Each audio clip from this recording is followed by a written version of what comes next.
We live in a hyperconnected world where silence is suspicious and response is currency.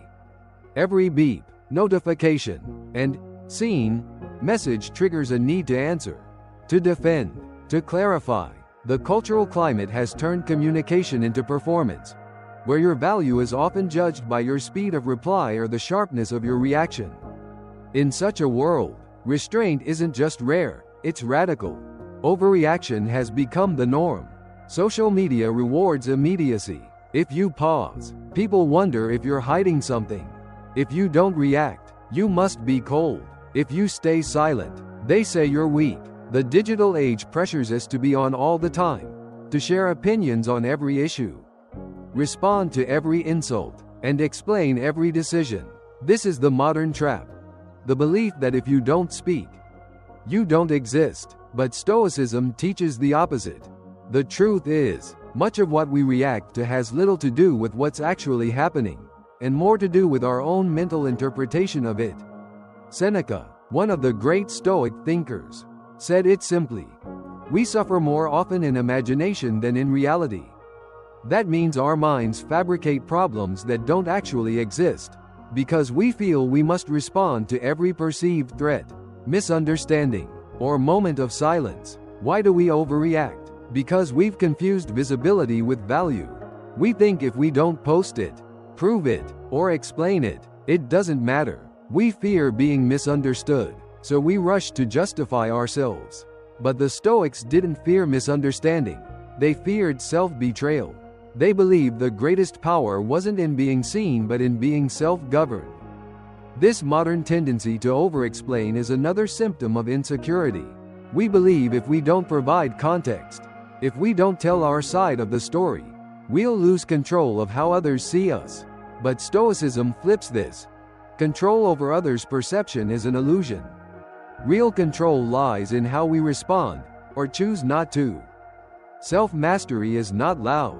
It is not reactive. It does not seek to dominate a conversation. Nor does it panic when misunderstood. It simply is. The Stoic rule, don't react, don't explain, just master yourself, is not about withdrawal. It's about power, quiet power, the kind that doesn't need applause to exist. But why does this rule feel so unnatural today? Because everything around us conditions us to believe that silence is submission, that not reacting is weakness, and that not explaining is arrogance. Yet the Stoics knew silence can be strength, stillness can be control, and not explaining yourself can be the highest form of knowing yourself. As you begin to understand this principle, the world won't change, but your relationship with it will. You'll no longer be dragged by every impulse or hooked by every opinion.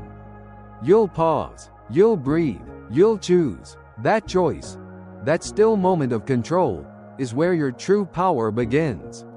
So why does this Stoic rule matter now more than ever? Because in an age of noise, the person who doesn't react becomes mysterious. In a sea of over-explainers, the one who stays silent becomes powerful. And in a world desperate to be heard, the one who listens to themselves wins. Next, if reaction is the trap, what does it mean to truly break free from urgency and regain command of your emotions? Reactivity is the enemy of clarity.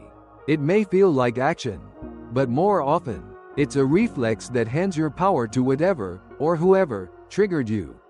When you're emotionally hijacked, your mind bypasses logic. It races to defend, to strike back, to regain a sense of control.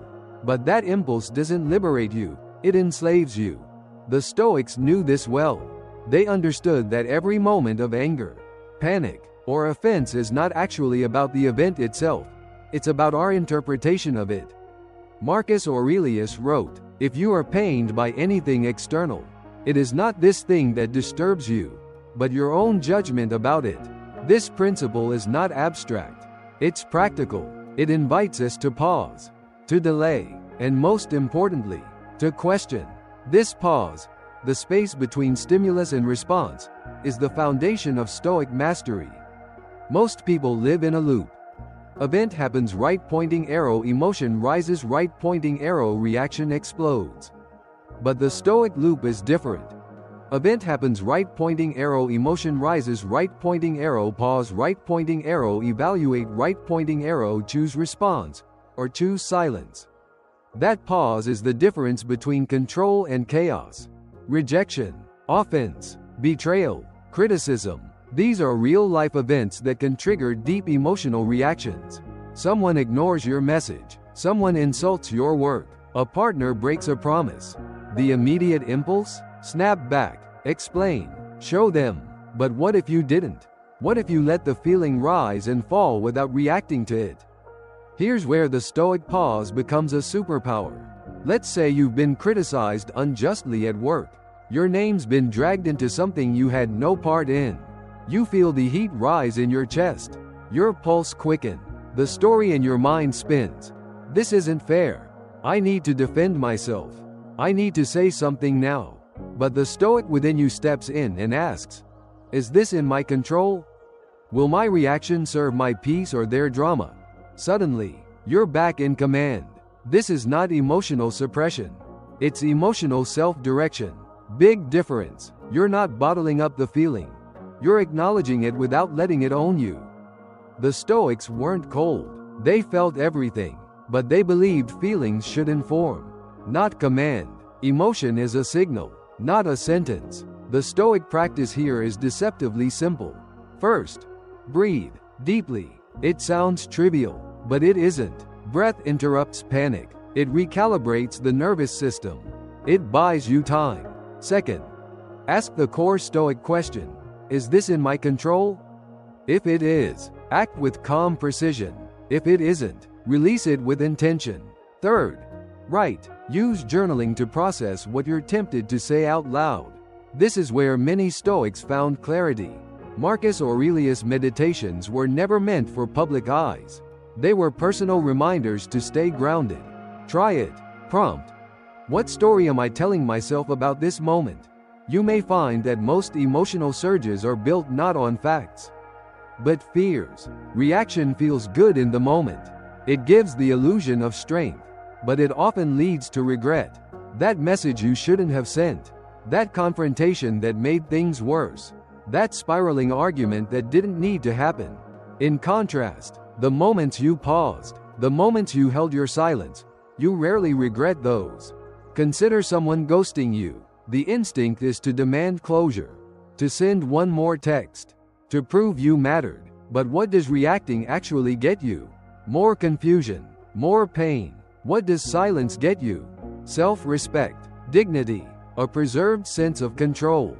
In today's culture, restraint is misunderstood. It's mistaken for weakness. But to the Stoic, restraint is refinement. It's training the self to respond only when response serves your peace, your virtue, your higher self. Anything else? Not worth it. You may ask, but what if I lose an opportunity by not reacting? The Stoic answer is clear. If something good is meant for you, it will not require you to abandon your principles to claim it. Rushed reactions might win a battle, but stillness wins the war. Let's bring this to a real example. Public criticism. Someone attacks you online, in public, or even in your personal life. Your image feels threatened. The urge to reply is overwhelming.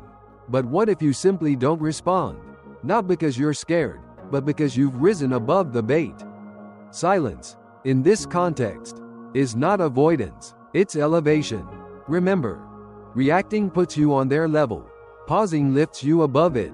The next time you feel a surge, pause, breathe, ask, is this in my control? Write instead of reacting, wait instead of rushing, and in that space, you'll find something incredible: freedom. The freedom to act on your terms, not theirs. So we've covered the danger of reactivity. But there's another compulsion just as insidious: explaining yourself. Why do we feel the need to justify our choices, our silence, our standards? And what happens when you stop explaining and start embodying?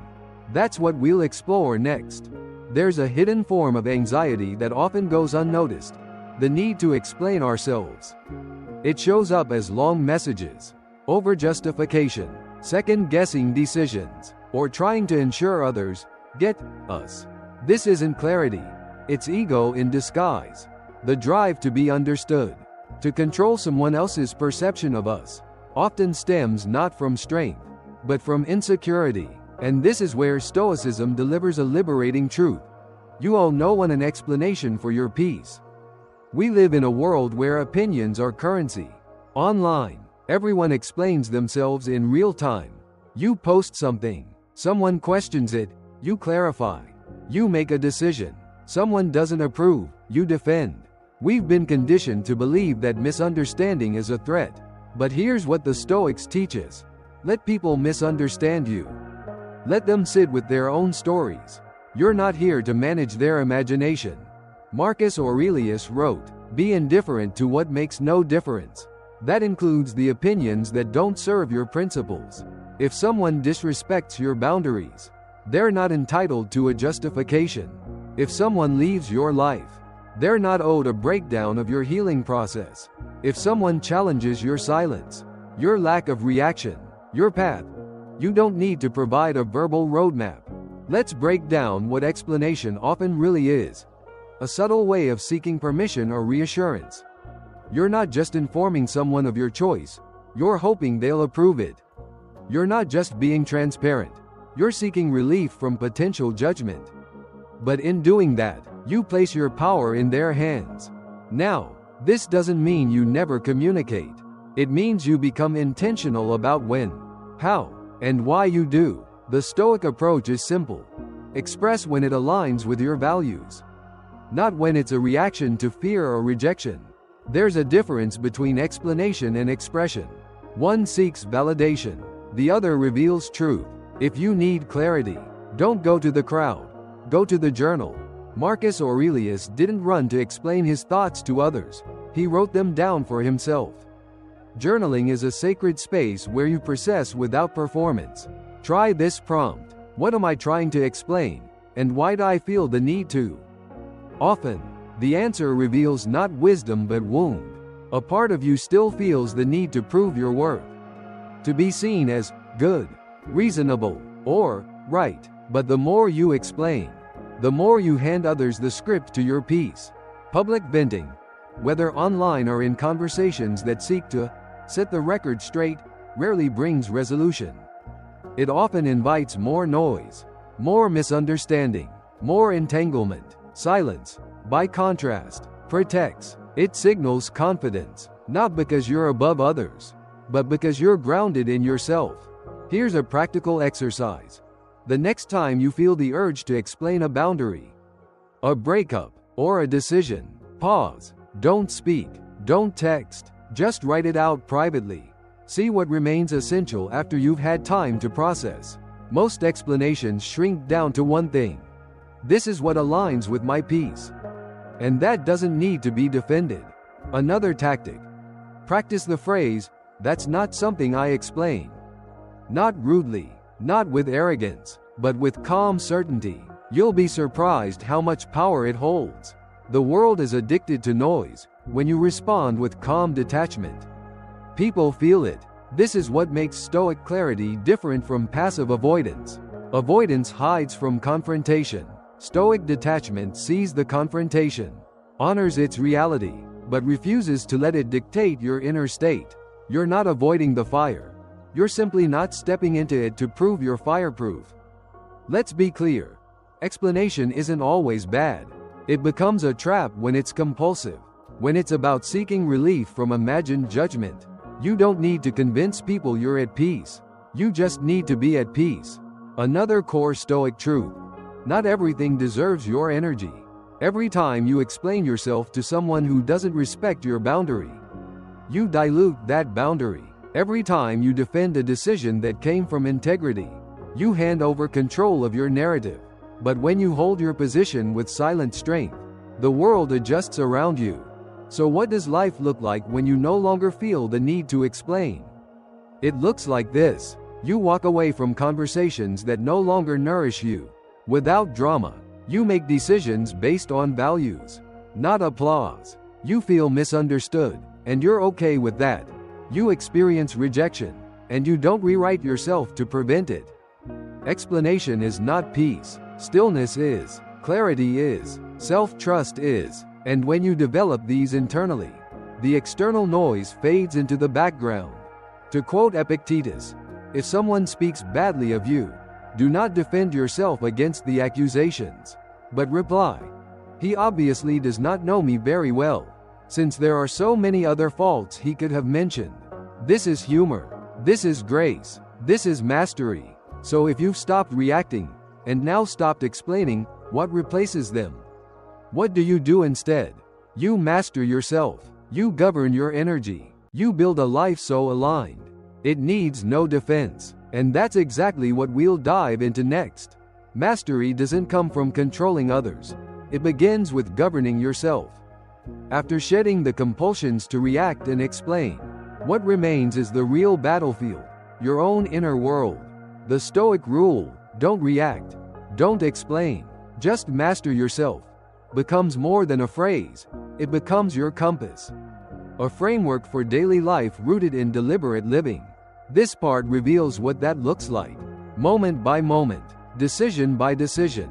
To live this rule practically, you start each day by preempting your emotional landscape. Before the world gets loud, you get quiet. Begin with a simple but profound morning meditation. What will test me today? This question shifts your attention from avoidance to anticipation. You acknowledge that the day will have challenges, criticism, delays, disagreements, and you choose, in advance, not to be shaken by them. Marcus Aurelius did this daily. In Meditations, he reminds himself, "Today I shall meet with interference, ingratitude, insolence, disloyalty, ill will, and selfishness, not with bitterness, but with readiness." The next tool, evening reflection. This is where mastery is measured. Ask yourself, where did I remain calm? Where did I overreact? The goal isn't guilt, it's clarity. You build self-command by studying your emotional patterns like a wise general studies the terrain. You don't shame yourself, you simply observe, learn, and evolve. Mastery doesn't happen in a moment. It is built in the micro choices of every ordinary day. Then comes journaling. Not to narrate your life for others, but to define your values for yourself. The Stoics practiced this obsessively. Each night, they'd return to core questions. Did I act with courage? Did I honor wisdom? Did I embody justice? Did I choose temperance? These four virtues, wisdom, courage, justice, and temperance, are not abstract ideals. They are the backbone of Stoic action. When you ground your decisions in these principles, you reduce the noise of emotion and ego. Let's say someone disrespects you at work. The emotional reaction is anger. The ego wants to explain, confront, assert dominance. But the Stoic master pauses. Is it wise to respond? Is it just to retaliate? Is it courageous to stay silent? Temperance, in that moment, may look like walking away with dignity. The world might call that weakness, but mastery calls it power. Stillness becomes a quiet rebellion. In a world obsessed with instant replies and performative strength, your restraint becomes revolutionary. You begin to realize that you don't need to win arguments, you need to win your peace. Every time you resist the urge to lash out, to over-explain, to justify your calm, you sharpen your discipline. And that discipline creates a life that no chaos can conquer. The inner world becomes your fortress. When external events no longer dictate your internal state, you are untouchable, not cold, not distant, but sovereign. This is what Epictetus meant when he said, "No man is free who is not master of himself." Freedom isn't doing whatever you want. It's doing what's right, consistently, even when it's hard. Here's another exercise. Practice value-based journaling. Each morning, choose a virtue to embody. Write it down. Throughout the day, return to it. Let it guide your decisions. At night, evaluate how you lived it. This process is how mastery becomes muscle. You stop reacting to the world. You start responding to your values. And it's not that life becomes easier. In fact, the tests might get harder. People will challenge your silence. They will mistake your lack of reaction for weakness. They will bait you, test you, misread you. That's okay. Let them. Mastery isn't measured by how loudly you assert yourself, but by how little their chaos moves you. Remember this: you're not here to control others.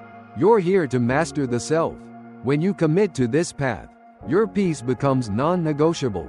Your energy becomes precise. Your presence becomes unshakable. And slowly, the rule is no longer something you try to remember. It becomes who you are. Don't react. Don't explain. Just master the rule, and watch how much noise fades in the presence of your stillness. In the end, true strength isn't about building a wall of power for the world to see. It's about removing what makes you weak inside. It's not about performing, pleasing, or persuading. It's about subtracting every reflex that keeps you entangled in noise. The need to be validated, to be understood, to be right. When you no longer need to react or explain, you no longer seek approval, you simply are. And that, paradoxically, is when people start to notice. Not because you demanded attention, but because you no longer did. The Stoic rule, don't react, don't explain, was never meant to make you silent out of fear. It was meant to make you still out of power, to create a calm so centered, so immovable, that chaos can swirl around you without touching your core. The world may remain chaotic. People may still misunderstand you. Critics may still speak, but you've mastered the only thing that ever mattered: your inner response. This is the paradox. Strength is subtraction. It's not about becoming more impressive, more heard, more dominant. It's about becoming less reactive, less attached, less explainable. The calmest person in the room isn't weak. They've simply realized that the storm isn't theirs to carry. Mastery, then, becomes not a trophy, but a quiet standard you live by. You don't chase peace, you become it. You don't demand control, you embody it. You no longer react, not because you don't feel, but because you've trained your feelings to align with reason, not impulse. You no longer explain, not because you're hiding, but because you've stopped negotiating your truth for understanding. You don't need to fight battles that no longer belong to you. You don't need to win arguments that don't matter. You don't need to prove value to those committed to misunderstanding it. As Marcus Aurelius reminds us, you have power over your mind, not outside events. Realize this, and you will find strength. That's the Stoic rule in motion. You stop being thrown by the external world because your internal one is governed with discipline. No mood, no rumor, no betrayal can take you off course when your compass is virtue, not emotion. When you walk this path long enough, something shifts. You realize that peace isn't something to chase, it's something to protect. You stop responding to every fire that's lit in your path. You stop explaining your soul to those who only speak in doubt. You no longer perform clarity for others. You live it for yourself. The transformation is quiet, no spotlight, no announcement, just a subtle shift in your presence. You show up differently. You walk into rooms less to be heard, more to observe. You hold your tongue, not from fear, but from awareness of its power. And when you speak, it's measured, precise, necessary, because a Stoic speaks like a blade, not a bell. So here is your closing mantra. Be still, be sure, be sovereign. Still, not passive, but purposeful. Sure, not because you always know what's next, but because you know who you are. Sovereign, not because you rule others, but because you've mastered yourself. This is what it means to follow the rule. Don't react, don't explain, just master the rule, and let your stillness echo louder than any defense ever could.